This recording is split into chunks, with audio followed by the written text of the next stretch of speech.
Carl Icahn is a well-known billionaire. He went on Fox Business to talk about Donald Trump's election, and he had an interesting theory about the media.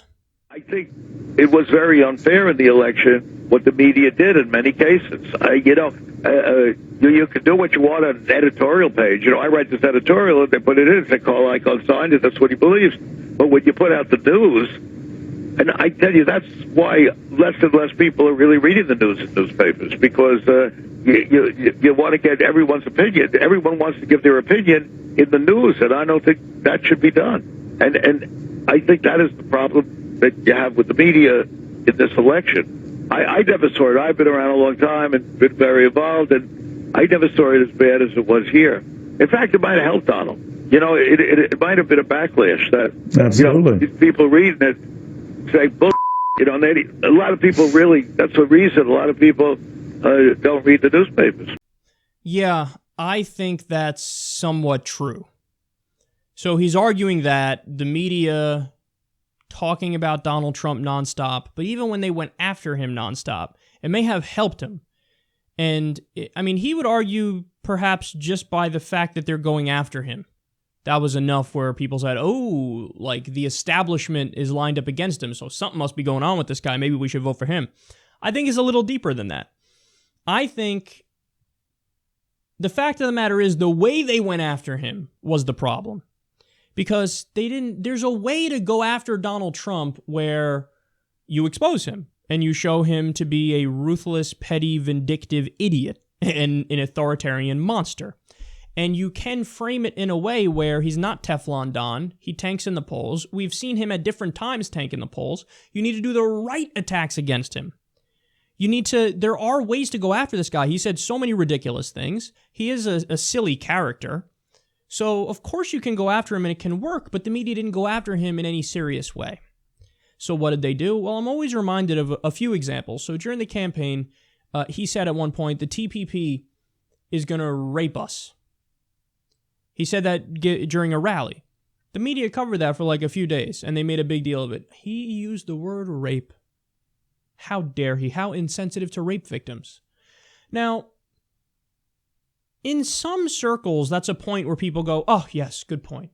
That's a minority circle, though. It's a small number of people.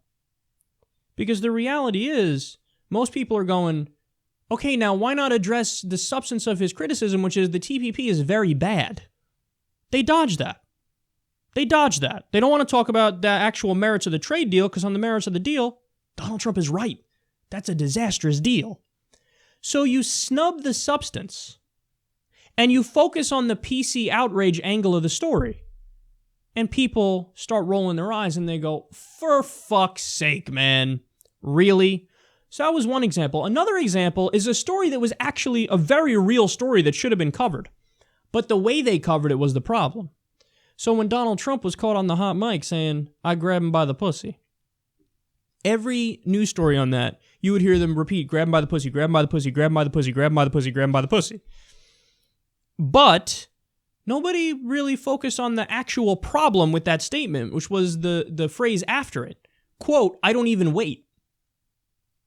So that means he grabs by the pussy and he doesn't wait. What is he not waiting for? What do you mean you don't wait? Well, the answer is consent. Now, he goes on to say, well, you're a star. They let you do what you want. But how do you know they're letting you do what you want when you just said, I don't even wait? And it turns out after, what is it, over a dozen allegations now?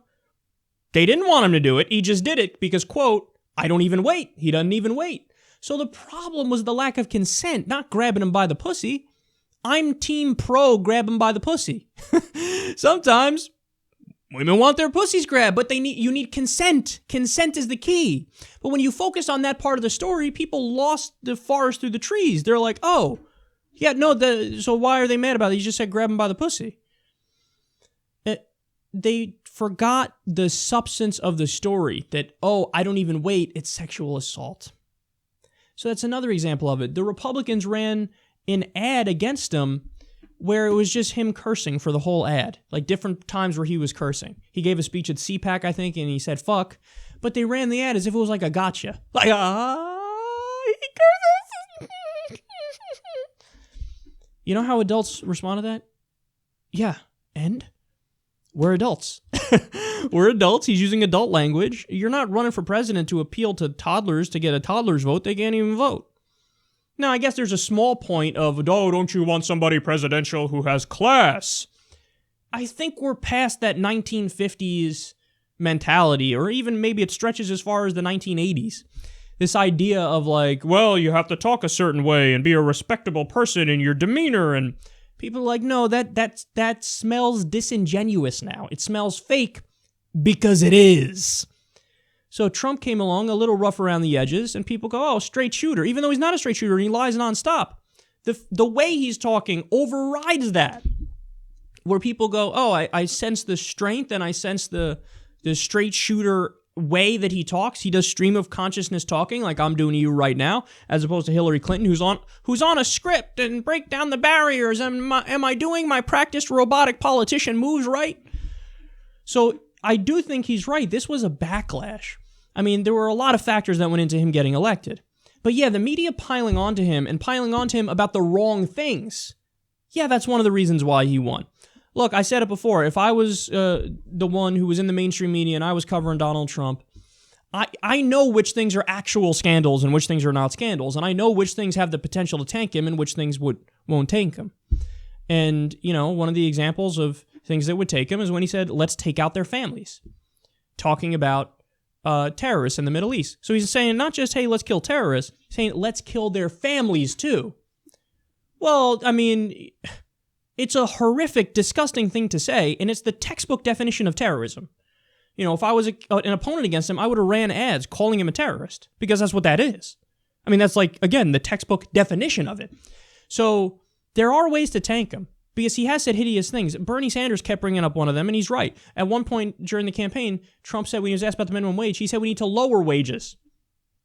I would clip that out and run it nonstop. If the media did that, ran that as, you know, their outrage campaign against him, he would have lost, because people actually care about that. People go, oh shit, he wants to lower wages? I'm not making that much money right now. I got to keep my wages. And by the way, it looks like he is going to lower wages, because there was Obama's executive orders that increased overtime pay. It raised the cap for overtime pay. It was only about $23,000. Obama raised it to about $47,000. So people making $40,000 or less on salary now get overtime pay time and a half. And Trump and the Republicans are like, yeah, let's cut that. So he is going to lower wages. He is going to lower wages. So, but if you focus on that, people will go, oh, I can't vote for that. He's against me. But they didn't focus on that. So there are ways to attack him where it would work, but you didn't attack him that way, because for the media, the outrage meter is broken. You got to fix your outrage meter and get outraged at the right things. When a guy says, I want to pull out of the Geneva Conventions, that's what you talk about. You explain why that's a horrendous thing and why that's the underpinnings of international law and why we have civil society. I mean, you know, treat the American people with respect and dignity, and I will educate you about important facts that affect your life. Instead, they go for the quick eyeballs. Grab him by the pussy, grab him by the pussy. He said the word rape. Oh my God, let's all run for the hills. So, you know, he was so beatable, so beatable. If I ran Hillary Clinton's campaign, she would have won. If one of the mainstream media networks, if I ran one of the mainstream media networks, Hillary would have won. By the way, again, I despise Hillary Clinton. This isn't about Hillary Clinton. My point is, when you cover Trump in the right way, when you attack him in the right way, he doesn't stand a chance, because he said so many preposterous things, but they're not focusing on the things that are actually preposterous. They're focusing on the PC outrage stuff, and that's a problem.